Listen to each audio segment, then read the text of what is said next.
حضرت معاویہ بن حیدہ رضی اللہ عنہ سے روایت ہے کہ میں نے رسول اللہ صلی اللہ علیہ وسلم سے پوچھا، ہم میں سے کسی کی بیوی کا اس پر کیا حق ہے؟ تو آپ صلی اللہ علیہ وسلم نے فرمایا، جب تو کھائے تو اسے کھلا، جب تو لباس پہنے تو اسے بھی پہنا، اور اس کے چہرے پر مت مار، نہ اسے برا بھلا یا بدصورت کہہ، اور اس سے بطور تنبیہ علیحدگی اختیار کرنی ہو تو گھر کے اندر ہی کر۔ یہ حدیث حسن ہے۔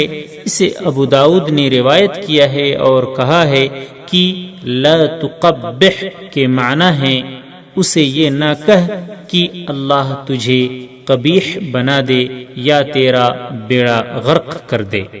حضرت ابو ہریرہ رضی اللہ تعالی عنہ سے روایت ہے، رسول اللہ صلی اللہ علیہ وسلم نے فرمایا، مومن مرد ایماندار عورت یعنی بیوی سے نفرت نہ کرے، اگر اس کی کوئی ایک عادت یا صفت اسے ناپسند ہوگی تو اس کی کسی دوسری صفت سے وہ خوش بھی ہوگا۔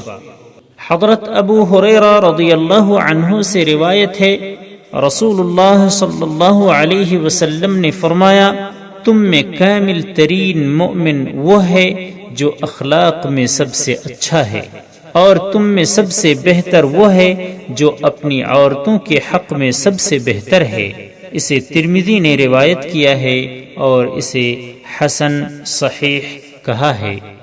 حضرت عبداللہ بن عمرو بن عاص رضی اللہ عنہما سے روایت ہے، رسول اللہ صلی اللہ علیہ وسلم نے فرمایا، دنیا ساز و سامان ہے اور دنیا کا بہترین سامان نیک عورت ہے۔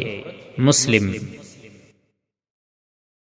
سبسکرائب کیجئے ہمارے چینل اور دبائیے بیل کا آئیکن تاکہ آپ کو ریگولر نوٹیفیکیشن اپڈیٹس مل سکے۔